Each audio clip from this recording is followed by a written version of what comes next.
여호수아 19장 24절에서 31절까지 제가 공독해드립니다. 다섯째로 아셀 자손의 지파를 위하여 그 가족대로 제비를 뽑았으니 그들의 지역은 힐갓과 할리와 에덴과 악삭과 알라멜렉과 아맛과 미사임이며 그 경계의 저쪽은 갈멜을 만나 시월 림낫에 이르고 해 뜨는 쪽으로 돌아 벳다곤에 이르며 스불론을 만나고 북쪽으로 입다엘 골짜기를 만나 벳에멕과 느이엘에 이르고 갑을 왼쪽으로 나가서 에브론과 루홉과 함몬과 가나를 지나 큰 시돈까지 이르고 돌아서 라마와 견고한 성읍 두로에 이르고 돌아서 호사에 이르고 악십 지방 곁 바다가 끝이 되며 또 음마와 아벡과 르호빈이 모두 22성과 그 마을들이며 아셀 자손의 지파가 그 가족대로 받은 기업은 이 성읍들과 그 마을들이었더라. 아셀 지파는 서쪽에 갈멜산, 북쪽에 두로 연안까지 이렇게 있습니다. 아셀 지파의 기업은 강을 지나고 눈높인 산봉우리에 흐르는 지류를 통해서 물을 흐르기 때문에 물을 공급받기 때문에 땅이 기름지고 특별히 감람나무가 유명하다 이렇게 이야기합니다. 기름진 땅에서 좋은 산물이라고 합니다. 아셀이라고 하는 뜻은 행복하다 이것입니다. 너무너무 행복하다. 아셀은 누구의 자식이냐면 라헬의 레아가 그 시녀 실바를 취하여 야곱에게 주어 첩을 삼게 하였던 일이 있어요. 그러니까 실바가 야곱의 자식을 낳은 거예요. 그러니까 실바가 얼마나 감사했겠어요. 지금의 문화로 보시면 안 돼요. 그 당시의 문화로 보셔야 돼요. 저 북한의 김일성이가 부인들 몇 명 있다는 게 이상하지 않아요? 그죠? 그 사람의 문화 속에서는요 문제가 되지 않아요. 이 시대의 문화로 가야 돼요. 지금 사람들을 많이 확보해야 되고 민족이 세워져야 되는데 자녀들을 많이 낳는 게 보통 축복이 아니라요. 야곱 혼자 이스라엘 백성들이 돼서 야곱 이스라엘이 돼서 민족을 이루어 나가는 데 있어서 말이죠. 한번 생각해 보세요. 자녀들이 낳아준다는 것이 얼마나 큰 축복인가 생각해 보셔야 돼요. 지금도 가정사가 복잡해서 이복 형제, 시다란 형제들이 있죠. 그들이 다 형제라고 그래요. 형님이라고 동생이라고 그러지.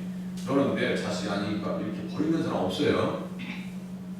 지금도 이런데 그 당시에 인구가 희박하고 사람의 숫자가 부족한 상황에서 자녀들 낳는다는 게 보통 축복이 아니라니까요. 그래서 실바가 자녀를 낳는데 그 자녀가 이름이 뭐예요? 레아가 이름을 짓습니다. 복되도다 해서 가시라고 하고 또 레아가 둘째 아들을 낳았고 그 아들을 아셀이다 라고 해요. 그래서 너무 행복하다 이거지. 행복하다. 우리는 하나님의 자녀가 된 것 앞에서 감사하고 행복하실 수 있고 기뻐하실 수 있기를 바랍니다. 하나님의 자녀라고 하는 그 사실 하나만 묵상해도요 행복하지 않을 수가 없어요. 지옥 갈 수밖에 없었는데 예수님 믿지 않으면요 어떤 문제를 삼아서 해도 지옥 갈 수밖에 없어요. 아니 착하게 살고 나는 죄가 생각 안 나는데 그거 통하지 않는 얘기예요. 아무것도 아닌 것 가지고 지옥 간다니까요. 그리고 아담의 원죄가 그대로 남아있기 때문에 이건 해결할 수 있는 길이 없어요. 하나님께서 십자가에서 우리의 죄를 해결해 주셨고 아담의 원죄까지도 해결해 주셨기 때문에 천국 가는 거죠. 생각해보세요. 예수 믿는 축복이 보통 축복인가요? 거기까지 생각이 이르지 않으니까 감사가 나오지 않냐고 기쁨이 없는 거예요. 야, 교회만 와서 특별히 하나님께서 기도할 수 있는 자리 또 직분 주셨다. 나에게는 과분한 거예요. 생각해보세요. 얼마나 과분한 일입니까? 하나님의 말씀을 들어요? 하나님을 아버지라고 해요? 보통 축복이 아닙니다. 이게 영적으로 한번 생각해 보시라니까. 내세가 보장되어진 삶. 세상에서 아무리 좋은 보험 다 틀어놔 보세요. 사망보험 되면 자식들 다 타먹어요. 혹시 내 이름으로 사망보험 많이 들어있는지 확인해 보시라니까요. 뭔 일이 날지, 뭔 사단이 날지 몰라요. 심지어 자식을 임신했는데도 그 부인을 죽여버리더라니까요. 보험 들어놓고. 세상에는 보험은요 좀 우스운 데가 많습니다. 그런데 신앙의 보험처럼 확실한 게 없다는 사실이 우리에게 있어요. 그죠? 신앙생활처럼 확실한 보장이 어디 있고 보험이 어디 있어요. 신앙생활 하는 데 있어서는요 나에게 주신 은혜가 너무너무 크구나, 이런 겸손한 마음으로 신앙생활 하셔야죠. 정말 날이 갈수록 겸손해지는 자리로 가야 돼요. 그래야 행복을 경험할 수 있다는 것입니다. 아셀은 어떤 뜻이라고요? 행복하다. 행복하다. 첩의 자식이라고 해서 기업에 차등을 두지 않습니다. 그죠? 기업 물려주는데 차등을 두지 않는다고요. 엄연히 아셀 지파도 갓 지파도 야곱의 자손이며 족보에 그대로 기록됩니다. 족보에 다 올라가요. 이 사람들. 이것은 무슨 말씀이에요? 믿음 안에 들어오면 유대인들이나 이방인들이 차별받지 아니하는 것과 같습니다. 우리 이방인이죠. 영적으로 보면 첩의 자식과 같은 존재가 우리들이에요. 그죠? 정신의 자식이 아니고 첩의 자식과 같은 존재가 우리 이방인들이라니까요. 너무너무 과분한 사랑을 받아요. 그래서 아브라함의 자손이 되었기 때문에 무엇을 물려받아요? 기업을 물려받죠. 지금 땅 이야기가 나오죠. 계속 땅 이야기예요. 그 땅에서 도대체 어떤 은혜가 주어졌는가? 이 사람 맨 처음에 출발할 때, 이 아셀 지파가 출발할 때요, 4만 1,500명이었어요. 4만 1,500명. 그 다음에 보니까 5만 3,400명. 엄청나게 늘어납니다. 8,000명 이상이 훨씬 더 늘어나요. 줄어드는 상황에서 이 사람들은 더 늘어난다니까요. 아셀 지파도 야곱이 인종할 때 축복합니다. 축복이에요. 그래서 창세기 49장 20절에 보니까 아살에게서 나는 식물은 기름진 것이라 그가 왕의 진술을 공개하리로다. 왕의 진술을 공개할 것이라고 예언했어요. 성령께서 감동 주시는 말씀에 의해서 그냥 성경에 있는 내용은 그냥 한번 그냥 툭 던져본 이야기는 없다 했죠. 다 이유가 있고 결과가 있고 응답이 있다. 반드시 응답이 있더라. 실질적으로 열왕기상 4장 7절에 보면 솔로몬이 또 온 이스라엘 위에 12관장을 두매 그 사람들이 왕과 왕실을 위하여 식물을 예비하되 각기 1년에 한 달씩 식물을 예비하였더라. 그 예비한 식물 중에 아셀 사람들이 등장한다니까요. 왕의 진술을 공개하리로다. 왜 그랬을까요? 아까 말씀드렸죠. 기름진 땅에다가 감람 열매가 유명하고, 그러니까 땅이 잘 되니까 뭐가 나오겠어요? 좋은 곡물들이 나오지 않겠어요? 우리 강화쌀, 경기 무슨 기포쌀인가 유명하잖아요. 경기미 이런 거 유명하잖아요. 이걸로 끝나지 않습니다. 밑에 28절 보세요. 에브론과 르홉과 함몬과 가나를 지나 큰 시돈까지 이르고, 이 가나 하면서 가나는 벌써 생각하셔야죠. 가나는 또 가나 척으로 생각하시면 안 돼요. 초콜릿이 아니고 가나의 혼인잔치 그거 생각하셔야 돼요. 제가 말씀드리죠. 땅 자손복 그 땅 안에 뭐가 있어요? 가나 혼인잔치가 이루어지죠.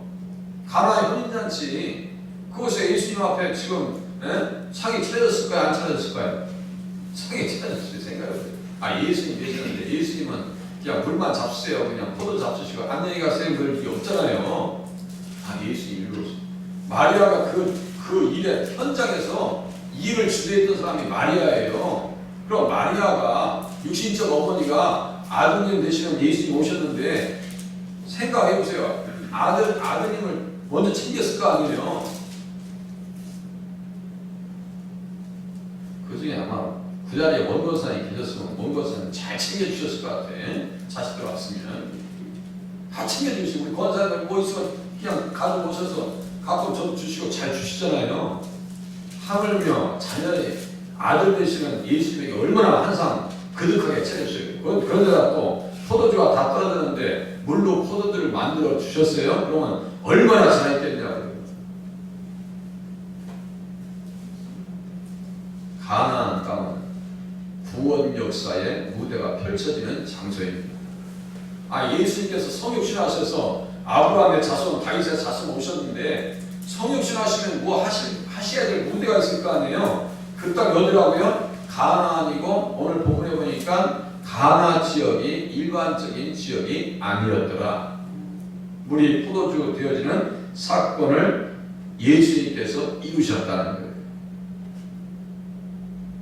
요한복음 2장 가지고 설교하면요 한두 곳도 없습니다.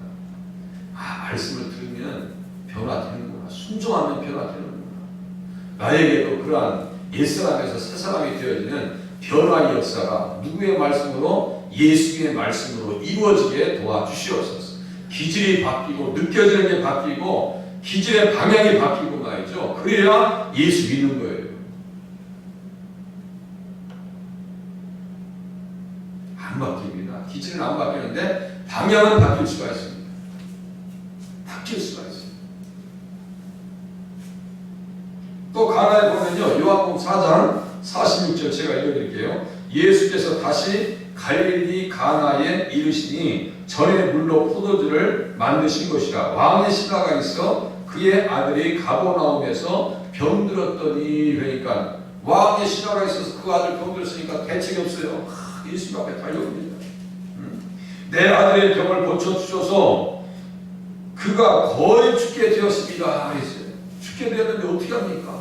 이 죽음을 극복할 수 있는, 해결할 수 있는 곳이 어디예요? 예수님 앞에 가야 돼요. 어디 계신 예수님이요? 가나에 계셨던 예수님. 구원 역사의 무대잖아요. 뭔 얘기하겠어요? 이거 가지고 지금. 구원 역사의 무대예요. 그러니까 주님께서 말씀하십니다. 가라, 내 아들이 살아있다. 가라, 내 아들이 살아있다. 그래서 말씀을 믿고 가죠. 내려가는 길에서 그 종들이 오다가 만납니다. 종들이 와요. 왕이 신하니까 종들이 많을 거 아니에요. 그러니까 아이가 살아있다 하거늘 그 낫기 시작한 때를 물은즉 어제 7시에 열기가 떨어졌나이다. 어제 7시에 열기가 떨어졌나이다. 그러면 왕의 신하는 어제 7시니까 얼마나 많은 시간들을 지금 달려온 거예요. 누구 만나려고요? 예수님 만나려고. 예수님 만나려고. 정말 사모하는 마음이 있으면요 시간이 문제가 되지 않냐고 거리도 문제가 되지 않더라니까요. 정말 예수님을 내 마음속에 사모하는지 않는지 그걸 한번 깊이 우리 스스로 진단해 보셔야 됩니다. 또 눈에 들어오는 장소가 있습니다. 19장 26절 보세요. 알라멜렉과 아맛과 미사임이여 그 경계의 서편은 갈멜에 미치며 시홀림낫에 미치고. 이 갈멜도 많이 들어보셨죠? 갈멜에 엘리야 바알 선지자와 아세라 선지자와 싸우잖아요. 거기에서 누구를 부르는데요? 저녁 제사 드릴 때 아브라함과 이삭과 이스라엘의 하나님 여호와요라고 부르십니다. 그죠? 아브라함과 이삭과 야곱의 하나님요라고 부르시죠. 그 하나님 어떤 하나님이요? 살아있는 자의 하나님, 산 자의 하나님이라고요. 바알과 아세라는 누구 어떤 신이에요? 죽은 신이에요. 그게 사신이지요.